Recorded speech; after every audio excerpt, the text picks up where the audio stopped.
चलिए विद्यार्थियों, तो अब आज हम बात करने जा रहे हैं लोक शिक्षा संचालनालय द्वारा जारी किए गए प्रश्न बैंक के इकाई 4 के प्रश्नों और उनके उत्तरों की। ठीक है, तो चलिए इस इकाई में कुल 5 अंक के प्रश्न आपको मिलने हैं। इन 5 अंकों के प्रश्न में आपको कुल 3 प्रकार के प्रश्न मिलेंगे। रिक्त स्थान, एक वाक्य में उत्तर और एक 3 अंक का प्रश्न। एक रिक्त स्थान, एक वाक्य में उत्तर और एक 3 अंक का प्रश्न। तो चलिए सबसे पहले हम लेते हैं रिक्त स्थानों की पूर्ति कीजिए। तो देखिए बहुत सिंपल है। पहला प्रश्न है यहाँ पर, प्रथम कोटि अभिक्रिया के लिए टी हाफ का मान खाली स्थान होता है। तो उत्तर आपका क्या हो जाएगा? टी हाफ का मान कितना होता है? 0.693 बटे के। दूसरा है, अभिक्रिया का वेग स्थिरांक खाली स्थान पर निर्भर करता है। तो इसका आपका सही उत्तर क्या हो जाएगा? क्रिया कारकों की सांद्रता पर निर्भर करता है। तीसरा है, अणुसंख्यक गुणधर्म, अणुसंख्यता सदैव खाली स्थान होती है। तो आपका सही उत्तर क्या हो जाएगा? धनात्मक पूर्णांक संख्या होती है। और चौथा है, तीव्र अभिक्रियाएं खाली स्थान सेकंड से भी कम समय में संपन्न होती हैं। तो आपका सही उत्तर होगा 10 की घात ऋण 16 से 10 की घात ऋण 14 सेकंड से भी कम समय में संपन्न होती हैं। चलिए अब हम अपने इंग्लिश मीडियम के स्टूडेंट्स के लिए इन्हीं क्वेश्चंस को डिस्कस करते हैं।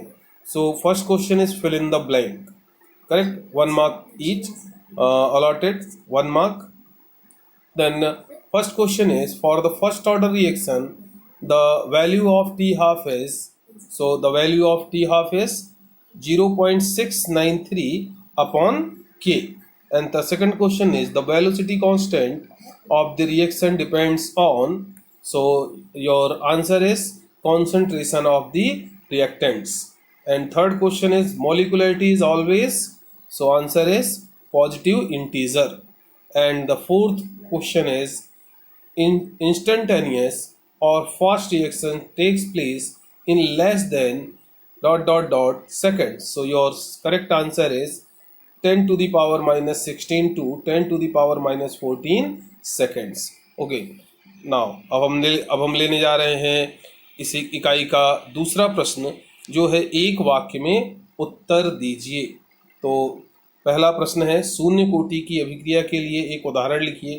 तो यहाँ पर ये शून्य कोटि की अभिक्रिया के लिए हमने उदाहरण लिखा हुआ है H2 + Cl2 tends to, in presence of sunlight, सूर्य के प्रकाश की उपस्थिति में, 2HCl, एक शून्य कोटि की अभिक्रिया है। दूसरा प्रश्न है, द्रव्यानुपाती क्रिया के नियम का प्रतिपादन किसने किया? तो द्रव्यानुपाती क्रिया के नियम का प्रतिपादन गोल्डबर्ग और वागे ने किया। ठीक है। देन तीसरा प्रश्न है यहाँ पर, द्वितीय कोटि की अभिक्रिया के लिए वेग स्थिरांक की इकाई लिखिए। तो आपका उत्तर हो जाएगा, द्वितीय कोटि की अभिक्रिया के लिए वेग स्थिरांक की इकाई mole inverse litre second inverse है। Mole inverse litre second inverse है। करेक्ट। चलिए then for English medium students, first question is in one sentence answering question. First question is, write an example for zero order reaction. So answer is H2 + Cl2 in presence of sunlight tends to 2HCl is a zero order reaction. And second question is, who proposed the law of mass action? So answer is Goldberg and Waage. Goldberg and Waage formulated the law of mass action. And the third question is, write the unit of velocity constant for the second order reaction. So your answer is, the unit of velocity constant for the reaction of the second order is mole inverse litre second inverse, mole inverse litre second inverse. Okay, अब चलिए अगले प्रश्न पर आ जाते हैं हम। अब यहाँ से शुरू होते हैं 3 अंक के प्रश्न। तो 3 अंक का पहला प्रश्न है, अभिक्रिया का अर्धायुकाल क्या है, इसका व्यंजक लिखिए। तो देखिए सीधा सा उत्तर है, अभिक्रिया का अर्धायुकाल वह समय जिसमें क्रियाकारक की सांद्रता उसकी प्रारंभिक सांद्रता की आधी रह जाती है, अथवा वह समय जिसमें कोई अभिक्रिया आधी पूर्ण होती है, उसे अभिक्रिया का अर्ध आयुकाल कहते हैं। अर्ध आयुकाल को टी हाफ से दर्शाया जाता है। उसके बाद आपको इसका व्यंजक भी लिखना है। तो मुख्यतः आपके जो पाठ्यक्रम है उसमें शून्य और प्रथम कोटि की अभिक्रियाएं आपके पाठ्यक्रम में हैं। तो शून्य व प्रथम कोटि की अभिक्रियाओं के लिए अर्धायुकाल के व्यंजक क्या होंगे। शून्य कोटि की अभिक्रिया का व्यंजक है, यहाँ पर हमने पूरा लिखा हुआ है, आपको केवल परिणाम ही याद रखना पर्याप्त है। प्रश्न के अनुसार टी हाफ क्या है, T half equal to A naught upon 2k, ये शून्य कोटि की अभिक्रिया का वेग स्थानांक का व्यंजक है। फिर प्रथम कोटि की अभिक्रिया के लिए अर्धायुकाल का व्यंजक क्या है, T half equal to 0.693 upon k। दूसरा प्रश्न है, अभिक्रिया की दर एवं दर स्थिरांक में कोई 3 अंतर लिखिए। तो यहाँ पर एक कॉलम में हमने लिया है अभिक्रिया की दर और दूसरे में दर स्थिरांक। तो अभिक्रिया की दर इकाई समय में अभिकारक के सांद्रण में कमी या उत्पाद के सांद्रण में वृद्धि है। दर स्थिरांक में दर समीकरण में समानुपातिक स्थिरांक है। अभिक्रिया की दर में नंबर 2, किसी समय अभिकारक की दर उस समय अभिकारक के सांद्रण पर निर्भर करती है। और दर स्थिरांक में दर स्थिरांक का मान अभिकारक के सांद्रण पर निर्भर नहीं करता है। तीसरा है, अभिक्रिया दर में अभिक्रिया की दर की इकाई मोल लीटर इनवर्स समय इनवर्स होती है और दर स्थिरांक में इसकी इकाई अभिक्रिया की कोटि पर निर्भर करती है। उसका तीसरा प्रश्न है, अभिक्रिया की कोटि क्या है, विभिन्न प्रकार की कोटियों की व्याख्या कीजिए। तो ध्यान दें, उन क्रियाकारकों के अणुओं की संख्या को जिनकी सांद्रता रासायनिक क्रिया के दौरान परिवर्तित होती है, अभिक्रिया कोटि कहते हैं। दर नियम व्यंजक में प्रयुक्त क्रियाकारकों की घातांक का योग अभिक्रिया कोटि के बराबर होता है। मतलब किसी भी अभिक्रिया का जो भी दर नियम समीकरण होता है, उस दर नियम समीकरण में जो भी घातें आती हैं उनका योग ही अभिक्रिया कोटि कहलाता है। जैसे यहाँ पे देखिए, ये एक सामान्य अभिक्रिया है, इसका दर समीकरण ये लिखा गया, तो यहाँ पर अभिक्रिया की कोटि क्या हो जाएगी, m + n। क्यों? क्योंकि यहाँ पर m और n क्या है, प्रायोगिक सांद्रताएं हैं क्रियाकारकों की। फिर इसके प्रकार पे आ जाते हैं अभिक्रिया कोटि के प्रकार। तो शून्य कोटि की अभिक्रिया मतलब वह अभिक्रिया जिसका अभिक्रिया वेग अभिकारक के प्रारंभिक सांद्रण पर निर्भर नहीं करता। जैसे यहाँ पर ये अभिक्रिया लिखी हुई है H2 + Cl2 tends to 2HCl, ये एक शून्य कोटि की अभिक्रिया है। फिर प्रथम कोटि की अभिक्रिया वह अभिक्रिया जिसका अभिक्रिया वेग अभिकारक अणुओं की सांद्रता के प्रथम घात के समानुपाती होता है। जैसे ये एथिल एसीटेट का जल अपघटन या एक प्रथम कोटि की अभिक्रिया है। फिर द्वितीय कोटि की अभिक्रिया वह अभिक्रिया जिसका अभिक्रिया वेग अभिकारक अणुओं की सांद्रता के द्वितीय घात के समानुपाती होता है, द्वितीय कोटि की अभिक्रिया कहलाती है। जैसे यहाँ पर देखिए, एथिल एसीटेट का क्षारीय माध्यम में जल अपघटन, यहाँ पर दोनों एथिल एसीटेट के उदाहरण हमने लिए हुए हैं। ये ध्यान रखना है कि अगर क्षारीय माध्यम में जल अपघटन होता है तो वह द्वितीय कोटि की अभिक्रिया है, और यदि अम्लीय या उदासीन माध्यम में होता है, अम्लीय माध्यम में होता है, तो वह प्रथम कोटि की अभिक्रिया होती है। फिर तीसरा है तृतीय कोटि, मतलब अगला प्रकार है तृतीय कोटि की अभिक्रिया। तो वह अभिक्रिया जिसका अभिक्रिया वेग अभिकारक अणुओं की सांद्रता के तृतीय घात के समानुपाती होता है, उसे तृतीय कोटि की अभिक्रिया कहते हैं। जैसे ये उदाहरण लिखा हुआ है 2NO + Cl2 tends to 2NOCl, या एक तृतीय कोटि की अभिक्रिया है। फिर अगला प्रश्न है, आणविकता से क्या आशय है, अभिक्रिया की कोटि व आणविकता में 2 अंतर लिखिए। तो आणविकता का सीधा सा अर्थ होता है किसी भी प्राथमिक अभिक्रिया में भाग लेने वाले अभिकारक अणुओं की कुल न्यूनतम संख्या। ठीक है, इसे हम संतुलित रासायनिक समीकरण देख के बता सकते हैं। जैसे इस अभिक्रिया में देखिए NH4NO3 tends to N2 + 2H2O में आणविकता कितनी है? 1, क्योंकि एक अभिकारक अणु है। इसके आधार पर इस अभिक्रिया को कहा जाता है एक अणुक अभिक्रिया। इसी तरह से ये दो और उदाहरण देखिए, इसमें 2N2O5 tends to 4NO2 + O2, ये द्विअणुक अभिक्रिया है। इसकी आणविकता कितनी है? 2। इसी तरह से नेक्स्ट उदाहरण देखिए, ये एक 2NO + O2 tends to 2NO2, ये एक त्रिअणुक अभिक्रिया है क्योंकि NO के 2 अणु और O2 का एक अणु यहाँ पर भाग ले रहा है। फिर इसके बाद अंतर लिख देंगे। आणविकता 2 कॉलम बना लिए हमने, आणविकता और अभिक्रिया कोटि। आणविकता यह सदैव एक पूर्ण संख्या होती है जिससे कभी शून्य या ऋणात्मक नहीं होती है। अभिक्रिया की कोटि यह भिन्न शून्य अथवा पूर्ण संख्या हो सकती है। आणविकता यह रासायनिक अभिक्रिया को देखकर पता लगाई जा सकती है और अभिक्रिया की कोटि रासायनिक समीकरण को देखकर पता नहीं लगाई जा सकती। इसके बाद प्रथम कोटि की अभिक्रिया की अभिक्रिया क्या है, इसके व्यंजक को लिखिए। 5वां प्रश्न है। तो प्रथम कोटि की अभिक्रिया की परिभाषा हमने अभी बात की थी, वही है कि जिसका अभिक्रिया वेग अभिकारक अणुओं की सांद्रता के प्रथम घात के समानुपाती होता है। फिर यहाँ पर हम उदाहरण अभिक्रिया लेते हैं। एक सामान्य अभिक्रिया क्या है? A टेंड्स टू प्रोडक्ट, मतलब A उत्पाद को बना रहा है। दर नियम लगाएंगे तो इसको हम लिखेंगे dx/dt समानुपाती A। यहाँ x क्या है? सांद्रता है जो t समय में क्रियाफल में बदल जाती है। ठीक है, इसके बाद समानुपाती का निशान हटाएंगे तो हमारा समीकरण आ जाएगा dx/dt = Ka - x। अब ये हमारे पास समीकरण आ गया। इसको हम इसके दोनों पक्षों का समाकलन कर देंगे तो हमारे पास समीकरण होगा -ln A - x = KT + C। यहाँ C जो है वो समाकलन स्थिरांक है। फिर इसका मान निकालने के लिए अभिक्रिया को प्रारंभिक अवस्था में देखेंगे तो फिर C का मान क्या आ जाएगा? -ln A।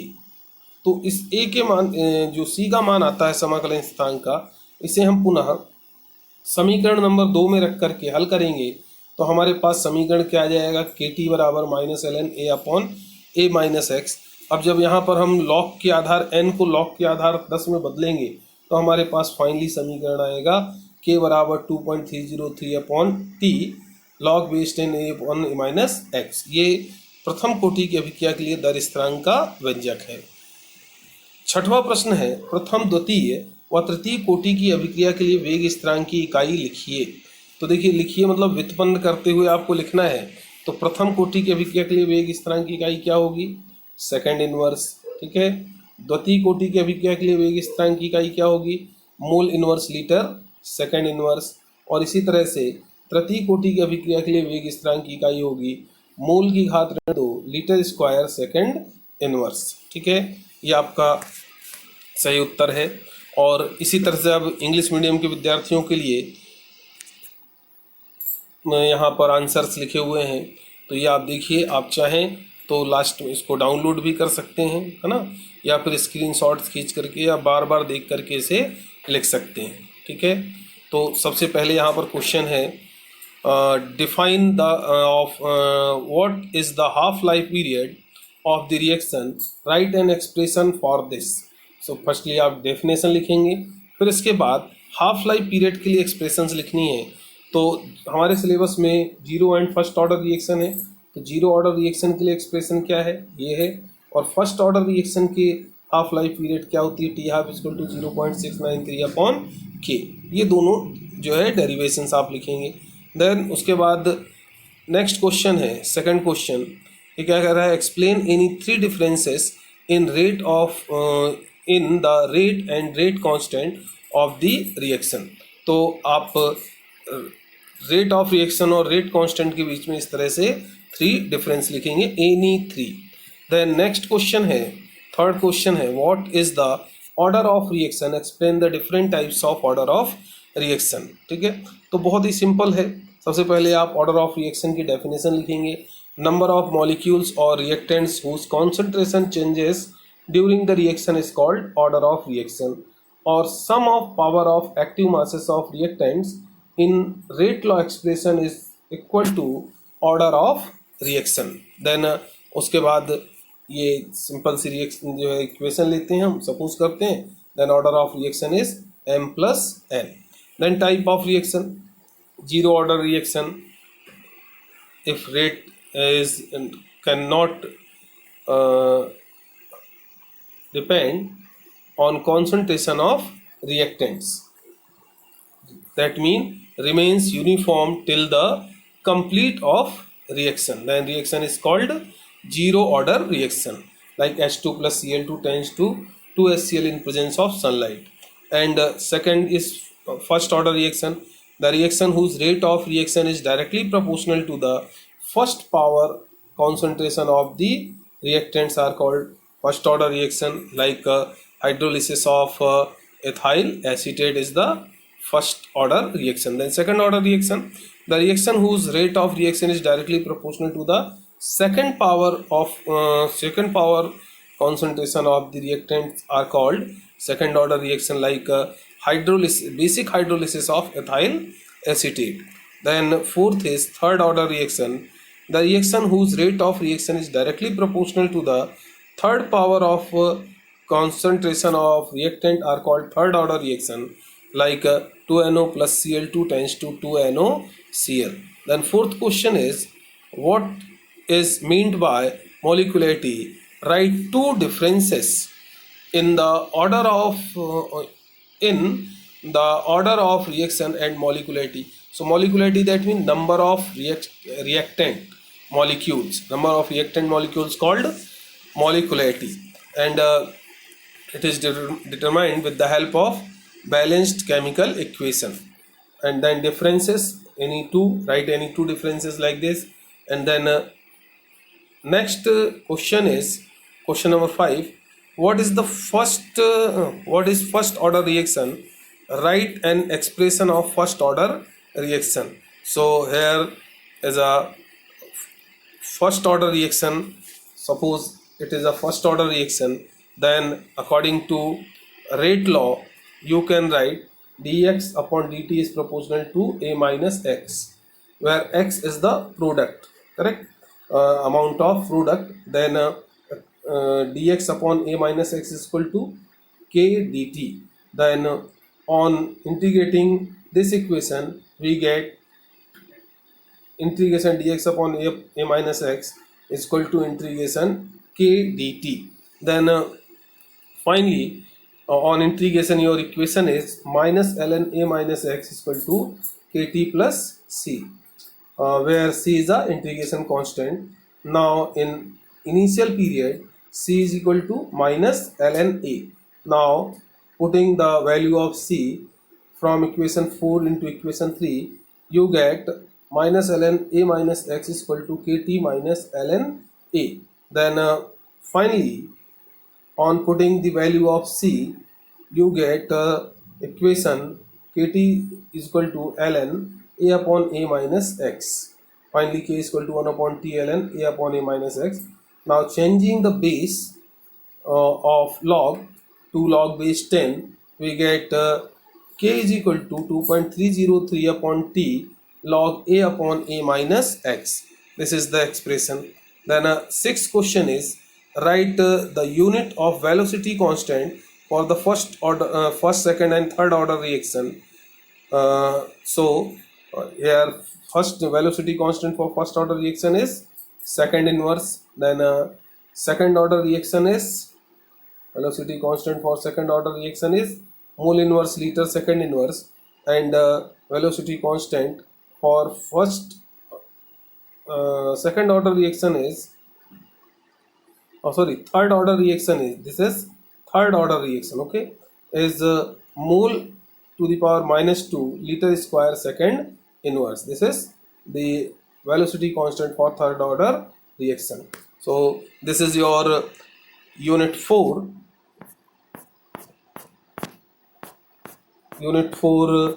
chemical thermodynamics. No, this is unit 4, रासायनिक बलगतिकी, केमिकल काइनेटिक्स, करेक्ट। तो ये हुई आपकी लोक शिक्षा संचालनालय द्वारा जारी की गई प्रश्न बैंक की इकाई 4। आप चाहें तो इसका PDF भी डाउनलोड करके रख सकते हैं, पढ़ सकते हैं। अभी के लिए इतना ही। अगली इकाई हम लेंगे अब अपने अगले वीडियो में। फिर मिलते हैं।